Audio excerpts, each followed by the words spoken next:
हम अपने दोस्त की पुरानी खटारा सी सबारू कार में एक बड़े कब्रिस्तान के बीच से होकर जा रहे थे।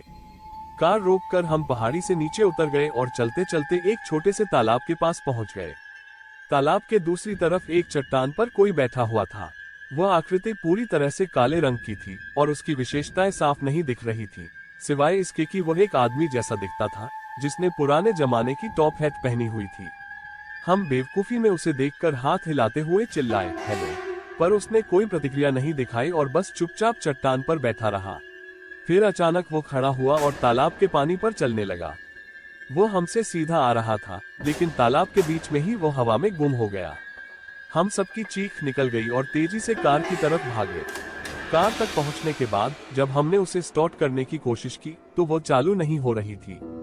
तभी अचानक कार के पीछे से अजीब सी खटखटाहट की आवाजें आने लगी। ये लगातार नहीं थी, बल्कि हर कुछ सेकंड में एक बार सुनाई देती थी। बाहर पूरी तरह अंधेरा था और हमें बाहर कोई भी दिखाई नहीं दे रहा था, लेकिन फिर भी कोई कार पर दस्तक दे रहा था। मैंने अपना फोन निकाला और अपनी माँ को कॉल करने के लिए नेटवर्क चेक किया ताकि वे हमें यहाँ से ले जा सके, पर किसी के पास कोई सिग्नल नहीं था।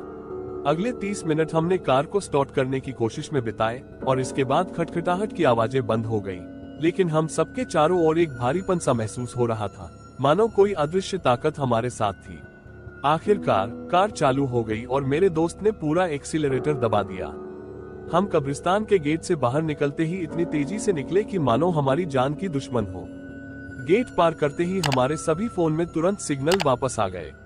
इतना जरूर कह सकता हूँ कि उस रात वहाँ कुछ था, कोई जानवर या इंसान नहीं, बल्कि कुछ और ही था जो हमें उस जगह छोड़ना नहीं चाहता था।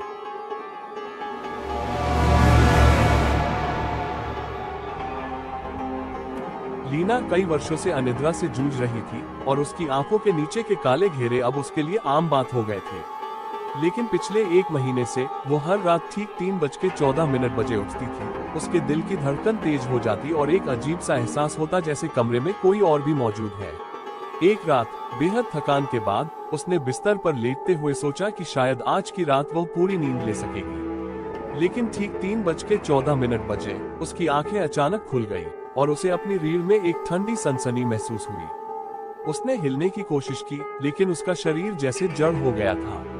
फिर उसने देखा बिस्तर के किनारे पर एक काली धुंधली परछाई खड़ी थी। ये लंबी और भयानक थी और उसका चेहरा अंधेरे में छिपा हुआ था, लेकिन वो महसूस कर सकती थी कि उसकी तीखी निगाहें उस पर टिकी हुई थी। लीना चीखना चाहती थी, लेकिन उसकी आवाज जैसे गले में अटक गई थी। परछाई धीरे धीरे उसकी ओर बढ़ी और उसके करीब आते ही उसे लगा जैसे उसकी सारी ऊर्जा निचोड़ी जा रही हो। अगली सुबह वो थकी हुई जागी और देखा कि उसकी बाहों पर लंबी हड्डियों जैसी उंगलियों के निशान बने हुए थे। उसे लगा कि यह सब एक डरावना सपना था और उसने इसे नजरअंदाज करने की कोशिश की। लेकिन हर रात वो परछाई वापस आती, हर बार पहले से करीब। कभी कभी उसकी ठंडी उंगलियां उसकी त्वचा को छूती हुई महसूस होती। घबराई हुई लीना ने एक माध्यम को बुलाया। माध्यम ने उसके कमरे में कदम रखते ही रुककर फुसफुसाते हुए कहा, ये तुम्हारे दर पर पल रहा है। उसने कमरे में सुरक्षा के लिए कुछ ताबीज लगाए और लीना को सलाह दी कि वो इस परछाई का सामना करे और दिखाए कि उसे कोई डर नहीं है। उस रात लीना जागी रही, ये तय करते हुए कि वो उस भयानक परछाई का सामना करेगी। जैसे ही घड़ी ने 3:14 का समय दिखाया, उसने खुद को उठाकर अंधेरे में देखने के लिए मजबूर किया। वो परछाई फिर से प्रकट हुई, लेकिन इस बार लीना ने बोलने की हिम्मत जुटाई। मुझे अकेला छोड़ दो, उसने कांपती आवाज में कहा। परछाई कुछ देर के लिए रुकी, फिर धीरे धीरे धुंध में विलीन हो गई। इसके बाद लीना कभी भी 3:14 नहीं जागी, लेकिन कभी कभी देर रात को उसे अपने बिस्तर के किनारे पर एक ठंडी हवा का एहसास होता है, एक याद दिलाने वाली चेतावनी कि वो परछाई उसके डर के लौटने का इंतजार कर रही हो सकती है।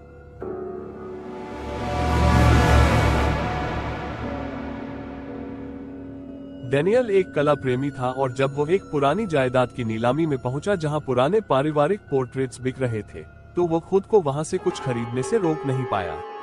एक विशेष पोर्ट्रेट ने उसका ध्यान खींच लिया। यह एक औरत का चित्र था जिसकी गहरी भेदती हुई आंखें हर दिशा में डैनियल का पीछा करती प्रतीत होती थी। उसके चेहरे का भाव अस्पष्ट था, कहीं उदासी और घृणा के बीच का, और उसकी नजरों में कुछ ऐसा था जो डैनियल को बेचैन कर देता था। डैनियल ने इस पोर्ट्रेट को अपने अध्ययन कक्ष में टांग दिया, लेकिन जैसे ही उसने इसे वहां रखा, अजीब घटनाएं होने लगी। वो कमरे में जाता और पाता कि चीजें अपनी जगह से हिली हुई हैं। हवा अचानक ठंडी हो जाती थी। रात में उसे लगता कि अध्ययन कक्ष से धीमी धीमी फुसफुसाहट की आवाजें आ रही हैं, हालांकि वहां कोई और नहीं होता था। एक शाम पढ़ते हुए जब उसने अचानक ऊपर देखा तो उसका खून ठंडा हो गया। औरत की नजरें और तीखी प्रतीत हो रही थी, उसका चेहरा अधिक गंभीर हो गया था। डैनियल उठकर जाने वाला था, लेकिन एक आवाज ने उसे जड़ कर दिया। एक धीमी खुरदुरी फुसफुसाहट, रुक जाओ, मेरे साथ रहो। डैनियल ने खुद को समझाने की कोशिश की कि ये सिर्फ उसकी कल्पना है, लेकिन अगले कुछ रातों में घटनाएं और भी डरावनी हो गईं। वो देखता कि पोर्ट्रेट में औरत के होंठ हल्के से हिल रहे हैं, जैसे कि कुछ कहने की कोशिश कर रही हो। और फिर एक रात जब वो सोने की कोशिश कर रहा था, उसकी नींद खुली तो उसने पाया कि वो औरत उसके बिस्तर के पास खड़ी थी। उसका चेहरा पीला, उसकी आंखें दर्द और चाहत से भरी हुई थी। घबराकर डैनियल ने एक पालौकिक शोधकर्ता से संपर्क किया। शोधकर्ता ने पोर्ट्रेट के बारे में खोज की और पाया कि इस चित्र में दिख रही औरत की मृत्यु दुखद परिस्थितियों में हुई थी और उसकी आत्मा चित्र में कैद हो गई थी, किसी ऐसे की प्रतीक्षा कर रही थी जो उसकी कहानी सुने। शोधकर्ता ने सुझाव दिया कि डैनियल उससे बात करे और उसे शांति दे। डैनियल ने चित्र के सामने खड़े होकर धीरे धीरे कहा कि वो उसके दर्द को समझता है और वो अब आजाद है। अगले दिन पोर्ट्रेट हल्का सा महसूस हुआ और औरत की नजरें अब कोमल प्रतीत होती थी। उसने पोर्ट्रेट को अपने पास रखा, लेकिन फिर कभी उसने आवाज नहीं सुनी। कभी कभी जब उसकी नजरें चित्र से मिलती हैं, तो वह सोचता है कि क्या उसे उस शांति का एहसास हुआ जो वह ढूंढ रही थी।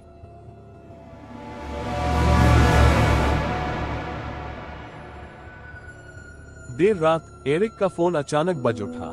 स्क्रीन पर नाम देखकर वो हैरान रह गया। यह उसके सबसे अच्छे दोस्त टॉम का नाम था, जो 2 साल पहले एक कार दुर्घटना में मारा गया था।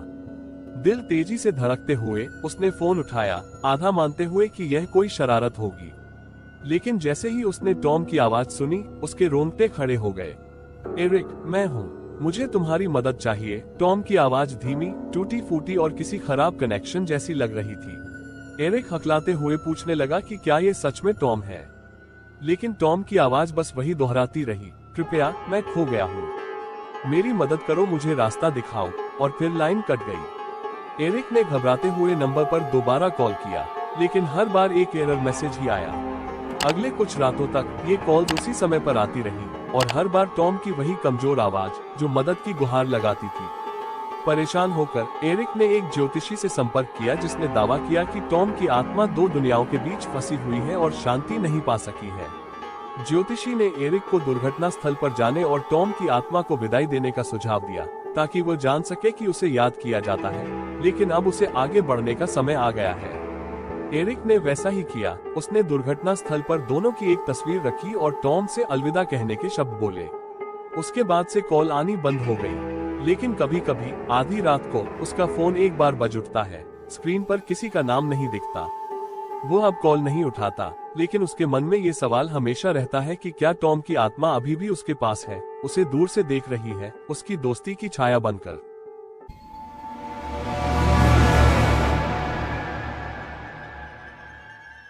मिला को पुरानी चीजें इकट्ठा करने का बहुत शौक था। एक दिन जब वो एक पुराने बाजार में घूम रही थी, तो उसने एक पुरानी चीनी मिट्टी की गुड़िया देखी, जिसे देख वो खुद को रोक नहीं पाए। उस गुड़िया का चेहरा बहुत नाजुक था, उसकी नीली आंखें और हल्की मुस्कान कुछ ज्यादा ही असली सी लग रही थी। विक्रेता ने उसे चेतावनी दी कि इस गुड़िया का अजीब इतिहास है, लेकिन मिला ने उसे नजरअंदाज कर दिया और उसकी पुरानी खूबसूरती में खो गई। उस रात मिला ने गुड़िया को अपने बेडरूम की शेल्फ पर रख दिया और उसे देख मुस्कुराई, ये सोचते हुए कि इससे उसके कमरे में एक खास सजावट जुड़ गई थी। लेकिन जैसे ही वो सोने गई, उसने देखा कि गुड़िया की आंखों में कुछ हलचल सी हुई, मानो वो उसकी तरफ देख रही हो। उसने इसे अपनी कल्पना समझकर अनदेखा कर दिया और सो गई। अगले कुछ रातों में मिला ने कुछ अजीब चीजें नोटिस की। वो गुड़िया अपना स्थान बदलती हुई नजर आती थी। कभी उसका सिर मिला की ओर मुड़ा हुआ होता और उसकी मुस्कान हर बार थोड़ी बड़ी लगती। आधी रात को उसे हल्की हंसी की आवाजें सुनाई देती और एक बार तो उसे लगा कि किसी ठंडी चीज ने उसके हाथ को छुआ। एक रात उसे गुड़िया अपने बेडरूम के बीचों बीच पड़ी मिली, जैसे वो खुद से वहां पहुंची हो। डर के मारे मिला ने एक दोस्त को बुलाया, जिसने उसे सुझाव दिया कि वे इस गुड़िया को जला दें। वे गुड़िया को बाहर ले गए और आग के हवाले कर दिया। उन्होंने देखा कि आग में जलते समय गुड़िया पिघल रही थी, लेकिन तभी मिला ने एक हल्की बच्चों जैसी आवाज सुनी, तुम्हें इसका पछतावा होगा। उस रात मिला ने एक सपना देखा जिसमें वो गुड़िया जल चुकी थी, लेकिन उसकी टूटी फूटी मुस्कान अब भी उसकी ओर घूर रही थी। उसकी आंखों में बदले की भावना साफ दिखाई दे रही थी। अगले दिन मिला ने अपने बेडरूम में एक छोटा सा जला हुआ पदचिन्ह पाया, मानो गुड़िया की आत्मा अब भी वहीं हो, इंतजार कर रही हो कि वो उसे वापस ले आए।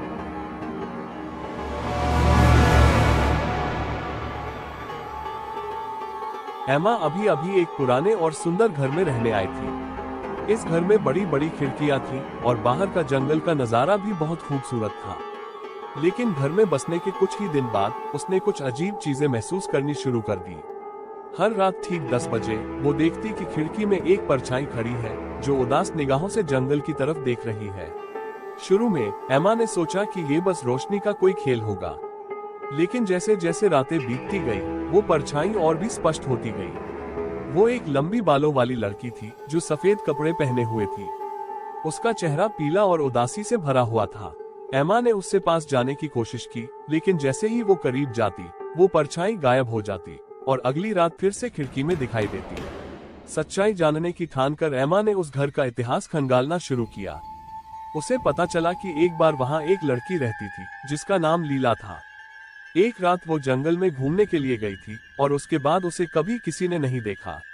लोगों का मानना था कि वो अपने प्रेमी का इंतजार कर रही थी जिसने उसे धोखा दे दिया था, और उसका भूत अब भी उसकी वापसी का इंतजार कर रहा था। एक शाम एमा ने खिड़की में एक लालटेन रख दी और भूत से बात करते हुए उसे शांति देने का वादा किया। उसने कहा कि वो हर रात ये रोशनी जलाएगी ताकि लीला को शांति मिल सके। उस रात एमा ने देखा कि लीला की परछाई कुछ पल के लिए थमी, फिर धीरे धीरे गायब हो गई। एमा ने एक ठंडी हवा का झोंका महसूस किया, मानो लीला का आत्मा अब शांति पा चुकी हो। उसके बाद खिड़की हमेशा खाली ही रही, लेकिन कभी कभी जब एमा रात में जंगल की ओर देखती है तो उसे एक हल्की सी चमक दिखती है, जैसे लीला अब भी वहां भटक रही हो, किसी ऐसे शख्स का इंतजार कर रही हो जो शायद अब कभी वापस नहीं आएगा।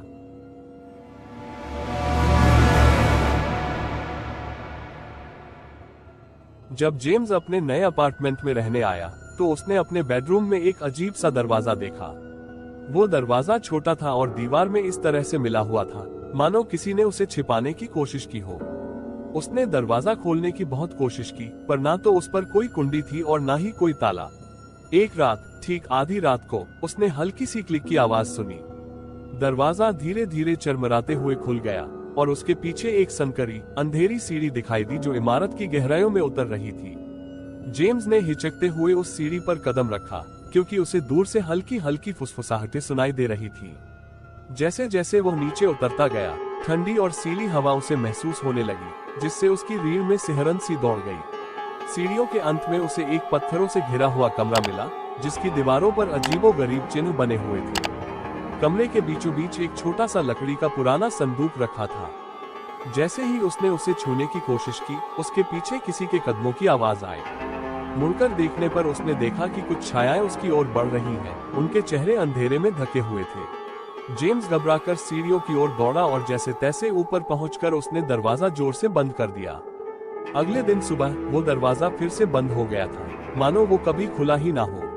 अब हर रात जेम्स को उस दरवाजे के पीछे से धीमी फुसफुसाहटें सुनाई देती है, मानो कोई चीज या कोई शख्स उसका इंतजार कर रहा हो कि वो फिर से दरवाजा खोले और लौट आए।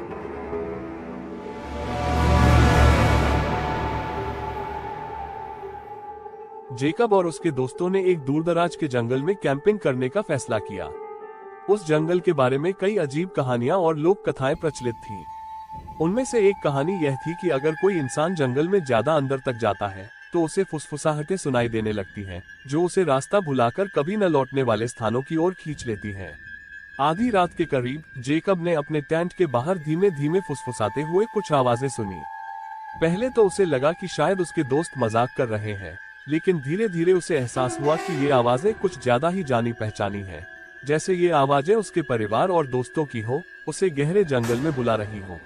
थोड़ा डरते हुए लेकिन उत्सुकता से भरा, जेकब उन आवाजों का पीछा करने लगा।